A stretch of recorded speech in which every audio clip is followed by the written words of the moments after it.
Great. Thank you. First of all, apologies. I've got a bit of a cold, as I was saying earlier, so my voice may not be as clear as I'd like it to be. Yes, this is very much a work in progress.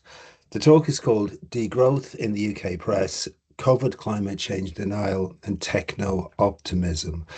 And I'd just like to say a few things about covered climate change denial at the moment. This is a term I've borrowed from an American sociologist called Tad DeLay. And he's identified a type of climate change denying, which is people overtly saying, yes, we recognize the fact of climate change. Yes, we recognize that climate change is bad. But then these people either promote policies that do not make the situation better, or in some cases, make the situation worse. Okay, let me just give you a brief look at the outline of this. If this slide will turn for me, yes, it will. Okay, as I say, it's very much a work in progress, so I would very much welcome thoughts and comments at the end. I'm going to start off by talking about the background, where we are basically with the climate. Then I'll talk about the method of analysis and the data. Then I'll talk about the findings such as they are. They're quite limited. These findings then led me to recognize the need to do further analysis. I haven't yet done this further analysis, but I've sort of kind of looked at it and give it a kind of a quick sort of glance at. This has led to something I suppose I could call provisional findings, one of which is, of course, that more analysis is needed. And then I'll finish with, I suppose, my reaction, right? My reaction to where we're at. Okay, so basically, at the time of writing, the world climate regulatory system is on a hair trigger, right? So we know that six of the planetary boundaries identified by the Swedish climate scientist Johan Rockström have been breached. Now, this isn't really that surprising when you consider that in a capitalist system, global GDP must increase by 2 to 3% per annum to maintain stability. Now, such a rate of increase leads to a doubling in size of the global economy every 23 years. At first glance, this can appear quite feasible, but the key thing is that this growth in GDP is exponential. So, to illustrate, using some data from the World Bank and adjusting for prices and inflation, global GDP was estimated to be about $2.15 trillion in 1850, as you can see on the left of the graph. But then we watch it increase in steps exponentially. By 1920, it had reached around $6.7 trillion. 1950, around $11.7 trillion. 1970, $30.4 trillion. 1990, $56.7 trillion. 2000, $78.5 trillion. And in 2021, $147 trillion. And we can estimate that by about 2050, it should be well over $300 trillion. Now, all of this, of course, implies energy use and, of course, the usage of stuff, material things. Now, just to give an idea of the scale of this growth, the economy has grown by 70 times, but the population has only grown by 7 times. So we can see that it's not really very surprising that things like CO2 emissions have been increasing. And in fact, for example, over the last 40 years, CO2 emissions roughly have doubled. So we are basically at the stage of tipping points. And tipping points are an interesting concept because the study of the geological record has warned us of the dangers of tipping points. So we know that in the past, the climate system has flipped from hothouse to icehouse, leading to mass extinction events.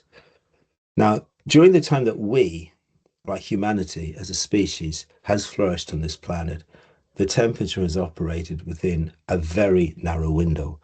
Within interglacial periods, for example, the temperature has never risen by more than 2 degrees above the average temperature of the past 10,000 years.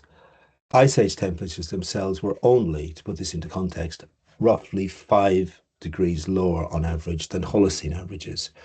Now, temperature variations have been regulated by small changes over eons by greenhouse gases, especially CO2 and methane. During the last 3 million years during ice ages, CO2 levels were around 170 parts per million, rising to around 280 parts per million during the warmer interglacial periods. This 280 parts per million was the level at the start of the Industrial Revolution. Today, CO2 values are slightly over 420 parts per million. Now, this is a level that was last reached around 14 million years ago. This is prior to the evolution of the human species, right? Of the Homo lineage. So we are now operating, we're on the verge of operating on a planet that we have not actually evolved to live on. And that's a big issue. This would suggest that some sort of change in our practice is required if we are, I suppose, to navigate back to known sort of charted waters. Such a change could conceivably be the adoption of a post-capitalist economy with lower energy demands as advocated by the degrowth or post-growth movement, and or a technological fix such as carbon capture, carbon scrubbing machines, the release of aerosols mimicking volcanic ash, or more realistically, increased energy generation produced by non-fossil fuels. Now, while using wind or solar power is now cheaper than using fossil fuels to generate electricity, this hasn't actually resulted in a reduction in fossil fuel electricity generation. Now, this is despite large increases in wind and solar generation, because the proportion of electricity generated by fossil fuels has remained pretty constant. In 1985, fossil fuel plants generated 64% of global energy, while in 2002, they generated 61%. This is not a decrease because global electricity generation, as you would expect from the exponential growth of the world's economy, has doubled in the last 20 years. Hence, CO2 emissions from the sector have roughly similarly doubled. So despite the heralded rollout of renewables, CO2 emissions today are at an all-time high. So what does this say? Well, my personal view is that it says that despite the promise of a green transition, capitalism as a system is incapable of delivering the transition, even in the context where it's more expensive to generate electricity using fossil fuels. Capitalist enterprises continue to invest in fossil fuel, in many senses in preference to renewables, partly driven by higher profits and faster returns on their investments. So just to employ the language of the Frankfurt cultural theorists, Adorno and Horkheimer for a moment, what we've got is a short-termist and its own terms rational faith pursuit in maximizing profit leads to what the Frankfurt theorists would call the instrumental rationality of denying the present reality of climate change by assuming that there is still time and space to squeeze more profit from fossil fuel extraction and burning before a still to be developed technology rescues our way of life and by extension economic system. In other words, we can have our cake today as somehow magically there will still be cake tomorrow. As you can see from the bottom of the slide, the last person who thought people could have cake and she could have cake was Marie Antoinette. It didn't quite work out so well for her. Now, I'd just like to take a slight digression and just consider the word growth. Okay, so degrowth, for example, is clearly a grammatical metaphor comprised of a nominal root and a negative prefix. So if we look at the grammatical metaphor growth, we can unpack it in two ways. One, someone grows something, as you can see on the right, nice and orderly, or B, something is growing. So the first one, we have usually a farmer This, in the terms to be used later, will be a material process. We have an actor growing a goal. But it could also, as we've seen, be impacted as simply something is growing, which we could call a middle process, with here a medium and a process. Now, in other words, if we borrow an action start analysis here, what we see is that the material process construes an act of accomplishment, while the middle process may construe an activity without an obvious endpoint. So if we unpack it, we can see they're both dynamic processes. They're both durative processes. Certainly, there is telicity involved in the material process, but not necessarily in the middle process. And indeed, if you look at the image on the left, you'll see that the growth has actually basically strangled a water source. So what does this growth mean? Well, this view sort of that growth can be unlimited, ignores, or basically clashes, maybe it's a better way of saying it, with the presence of very definite planetary boundaries, right? And venturing beyond these boundaries risks really triggering non-linear and irreversible systemic change, leading to loss of biodiversity, change in biochemical cycles, loss of fresh water, the introduction of noxious, artificial, and harmful substances, and increased ocean acidification. And all of this will, of course, cumulatively result in a significant inability to grow the food that humanity needs. An alternative to such instrumental rationality is to change our behavior and recognize the finiteness of the planet by migrating to a model not dependent on growth and profit. One such model, or really I should say family of models, is degrowth or post-growth, which partly emerged from the Club of Rome report in the 1970s. And this argues that the solution is to build a world which does not measure progress in terms of increased economic growth as measured in GDP. Instead, it advocates for the managed decline of sectors of the economy that are not necessary for human progress, such as finance, advertising, fossil fuel extraction, while redirecting the economy towards work required for human progress and dignity, such as education and caring. At the same time, recognizing the historic responsibility of the countries, such as the UK, that have polluted historically the most, and the underdevelopment of the global south. Not all regions of the world would have to shrink their economies until the income gap between richer and poorer countries has become substantially reduced. So in short, degrowth isn't about making people poorer, but is about aligning consumption and production with staying safely inside planetary boundaries, thus ensuring the survival of our species, while at the same time trying to reduce global and indeed national inequalities. So there's a paradox, because as a species, we're then faced with a paradox.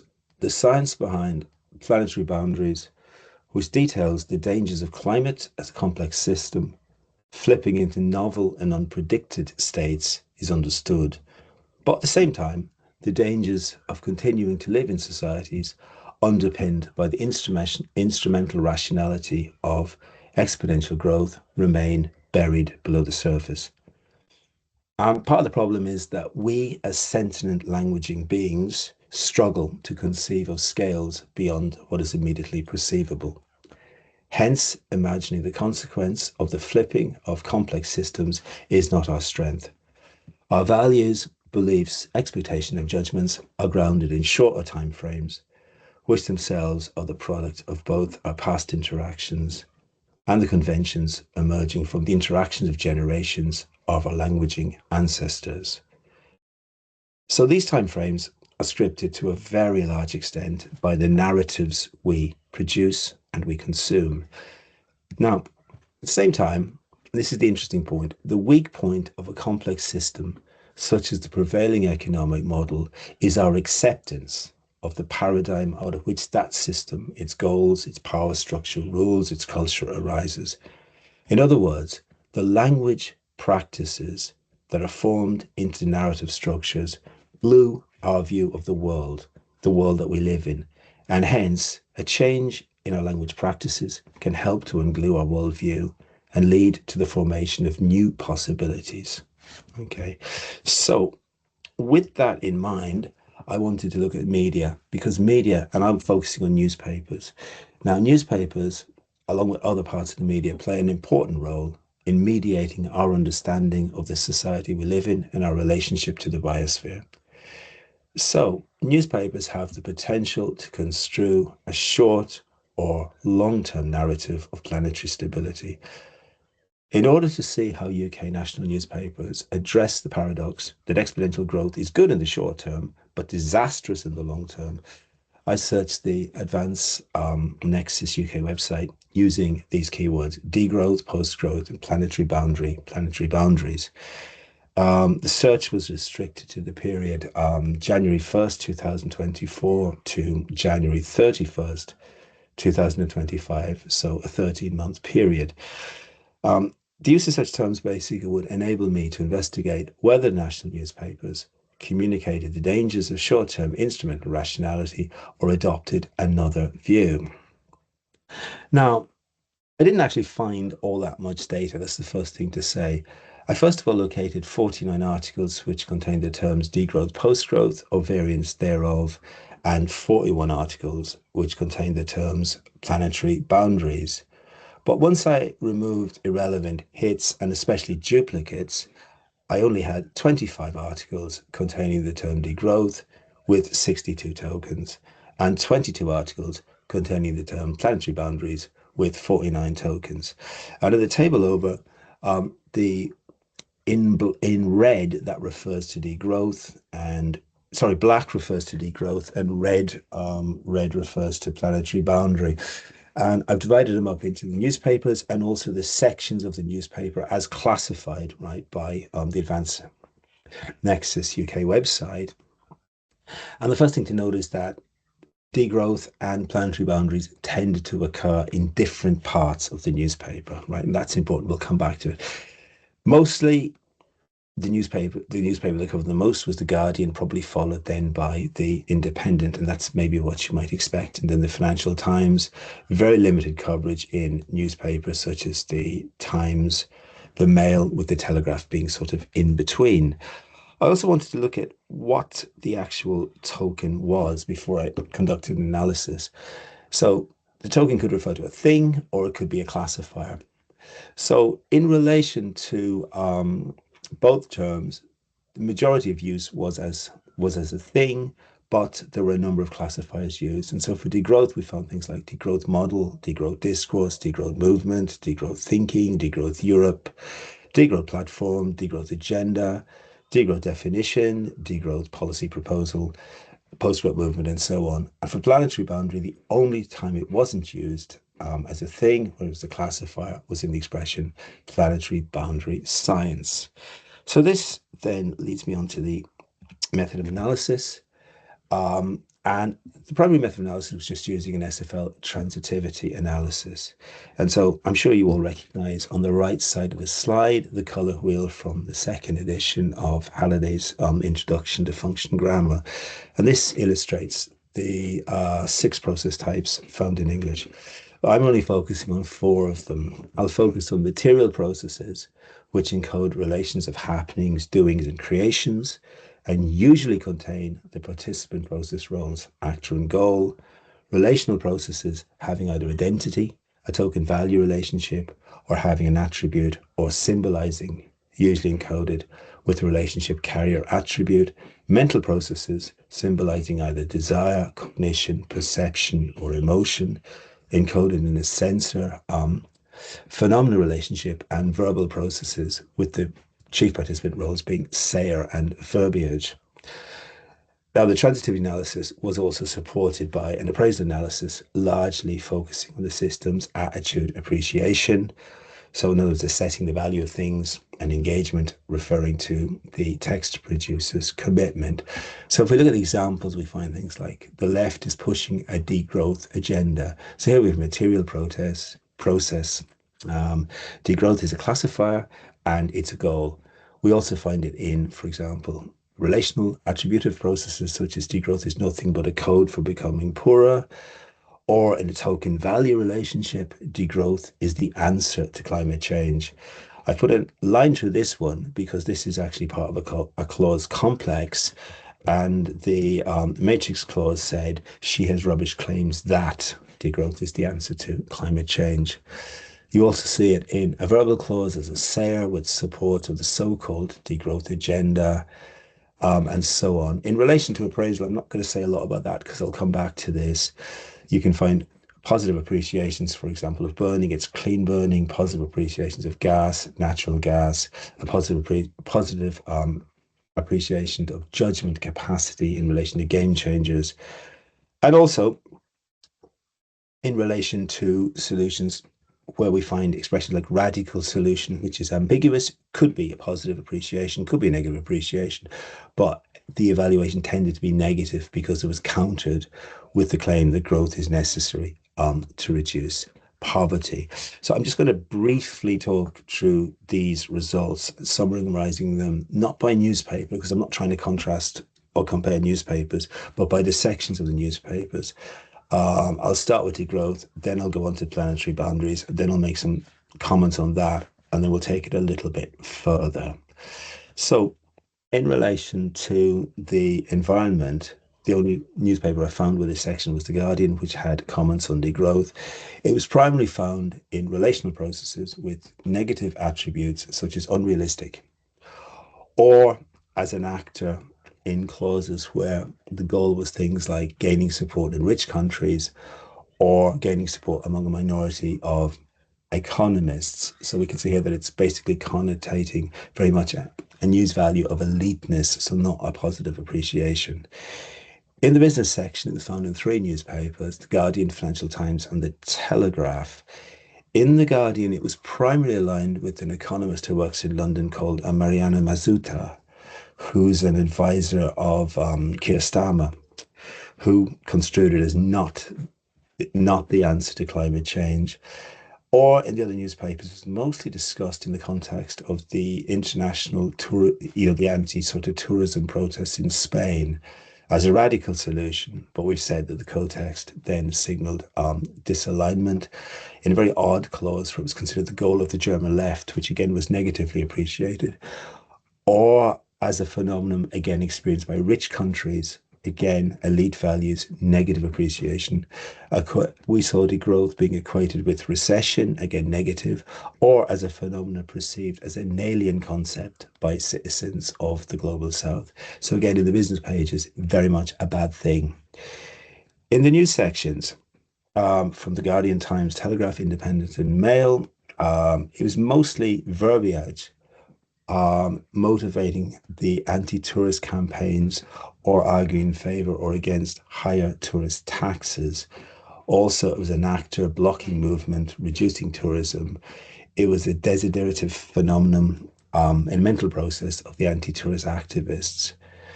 It was aligned with the views of an economist at Oxford called Daniel Susskind, who's very much an advocate for growth, who construed it as the carrier of the attribute catastrophic. And it was a classifier in the nominal group degrowth Europe, which itself is a goal and connotates that degrowth is a stagnant economy. The only time degrowth was mentioned in an editorial was in the Times, and it was simply the carrier of the dynamic attribute becoming poorer. In the opinion section, which you might expect to be freer, there were two. It was found both in The Guardian and The Independent. The Guardian classed it as a carrier of an attribute that says no sense. The Independent mostly discussed it in terms of fashion and in positive discussion of fast fashion, and mostly in positive terms. So it was a carrier with a circumstance attribute of localized community practice. A carrier with the attribute, though, anti-modern, which was negative appreciation, inconsistent with capitalism, also negative appreciation. But outside of the tourist thing, it was considered to have the value not practical or as an actor in the process ceasing industrial production or slowing down manufacture. Again, there was negative variance. One positive sayer was the French sociologist Timothy Paraquet, who construed it as an actor with the goal of maintaining well-being. However, again, the context and the co-text signaled disalignment as it was countered with the relational process. Degrowth may be incompatible with sustainability. It's not really what interests me here was not really what was said about degrowth, but what wasn't said about degrowth. So there was absolutely, other than the Timothy Parker example, there was no real construal of degrowth as a dynamic actor capable of changing the world or solving problems. So that brings me on to the next term, which is planetary boundaries. Found in business section letters, news, and environment. And here in the business section, it was mostly relational process, just a token with the value listing the various boundaries or as a circumstantial location. In the Financial Times, was a source. It was a couple of letters written by an ex-leader of the Green Party, and I'm afraid I don't remember her name. It was a circumstantial location place again, but also the goal of smashed. This is interesting because it tells us that obviously there's negative valence to smashed, so planetary boundaries are something to be respected. In the news section, again, it was construed as having the attribute of being a constraint, something we must remain within. Or again, the goal of processes such as breach, again, indicating we shouldn't do it. And again, just as a token, listing the values. Similar results were found when we looked at the environment section. Even in the Mail, it was considered the goal of the process which should be respected. So there's positive appreciation there. It was verbiage in a lot of source reports from work from the Rockström Institute in Stockholm. And again, we find goal of processes such as break, breach, exceed, and cross. And the carrier of attributes key to sustainability or essential. So again, we're seeing positive appreciation. So this leads me to be rather a puzzled monkey because there's a paradox here. The paradox is that on one hand, the importance of staying inside planetary boundaries is presented as a fact, while on the other hand, the philosophy of degrowth, which aims to keep the planet operating within a safe space, is negatively appraised. So, for there to be a future, we must in the long term respect planetary boundaries, but at the same time, it appears that we can simply prioritize the needs of the current generation without apparently destroying the habitability of the planet for future generations. There's, in other words, no reason to alter our current economic model, nor is there reason to reconfigure the societies we live in. But the issue arises as to how this circle is squared. How is it possible for us to eat most of our cake, but at the same time to leave sufficient cake for our descendants? So, looking at the answer that appears to be, and here's where I have to be very tentative because I haven't fully analyzed, well, I haven't done much analysis on this at all. This seems to be the answer that the newspapers have come up with, which I think is obviously wrong. But I re-examined the data set, so the 13 months of newspapers, and searched for two different keywords, carbon capture and geoengineering. Now, the term carbon capture appeared in 843 articles, and the term geoengineering appeared in 41 articles. I haven't had time to see how many of these are relevant, and there may also be duplicates here, so these numbers are likely to come down. Now, but just on the sheer quantity of numbers, it's clear that the newspapers have primarily framed the issue of the climate in relation to a scientific and not a social problem. So even in articles, as we will see a little bit of, which are critical of existing carbon capture technologies and practices, there is support in principle for the use of the technology as the primary means of ameliorating anthropogenic climate change. The main quibble seems to be about cost. Now, carbon capture has three distinct values. The first is the ability of plants to draw carbon out of the air. That's a good thing. The second is the manufacture of fuel from carbon captured from the air. That's not necessarily a bad thing. And the third is the controversial one, the use of industrial processes to capture and sequester CO2. Geoengineering is just much more controversial, and it refers to lots of deliberate technological interventions aimed at altering the climate, such as painting rocks white to mimic the albedo effect, the seeding of particulates in order to mimic volcanic ash, or the planting of kelp forests. So, looking at this, I then decided to look through these articles and just to get a sense of what was there. And so I've not had time to analyze them, but I do have examples of the type of thing that we find here. So I'm just going to go through some of these quotes and then I'll wrap up with my reaction to this.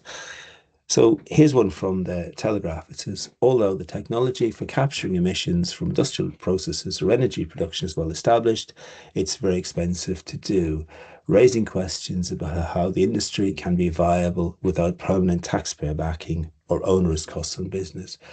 What we see here is that the initial hypotactic relational process frames the following clause. It's concessive and has the attribute well established. It's against this attribute that the other attribute of expensive is to be balanced. Yet, in fact, carbon capture technology only currently operates on a very limited scale. So while the technology is expensive, it's clearly dubious. In fact, it's false to claim that's well established. Or here's one from the Financial Times. Carbon capture projects are very large and liable to overrun estimates. Here we have two paratactic clauses. The second extends the meaning of the first. Both clauses are monoglossic. The newspaper has proclaimed, and the reader is to take it for granted. Yet, the issue with carbon capture projects is that, as we mentioned earlier, is the very limited scale. Currently, the largest such plant is the misnamed Mammoth plant in Iceland, which has the capacity to remove around 36,000 tons of CO2 per year. Now, the IEA estimate that the world emitted 37.4 billion tons in 2023. In other words, to clean up the CO2 emissions produced in 2023 and 2023 alone, the world would need around 11,500 similarly sized carbon capture plants. While there was a lot more skepticism about the feasibility of geoengineering solutions, it was also the case that no newspaper that I've seen so far explicitly ruled out the use of such technologies. Rather, there was simply a call for regulation. So we got things like the European Parliament stressed the need for restrictive governments and the application of the precautionary principle in his statement last year on solar geoengineering from The Guardian, or scientists called for regulation to stop regional use of marine cloud brightening having negative impact elsewhere, and so on. So basically, the question here seems to be the advocacy of regulation and a cautious adoption of technological or technical solutions to the climate crisis. So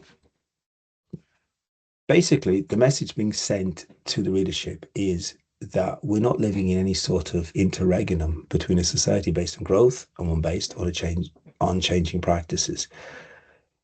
We're not. On the contrast, we're actually living on the doorstep of a technological revolution that will somehow ensure that the planet can remain within safe boundaries, one which will be able to clean up the mess caused by the previous technological revolution. And so, again, many of the newspapers report we're on the doorstep of business opportunities. Now, I'd like to just basically end with a couple of quotes. And the first quote is from somebody whose first name I've forgotten, called Mr. Ham. Mr. Ham is an American businessman in the oil industry, and he has just set up something called the Ham Institute, named it after himself, the Ham Institute of American Energy at Oklahoma State University. And he said, this was from The Guardian, we're going to be using oil for the next 50 years and clean burning natural gas probably for the next 100 or 150 years. We want to get the next generation of game changers involved. So again, if we look at this type of quote, what do we see? Well, we see we're going to be is an unmodalized future prediction with a high probability. We find metaphors, grammatical metaphors such as clean burning. So positive appreciation. What's being clean burned? Natural gas. Again, positive appreciation. We find the use of the word we. Is it the same referent? Is the person who is going to be, is the group that's going to be using the oil for the next 50 years the same as the group that wants to get the next generation of game changers involved?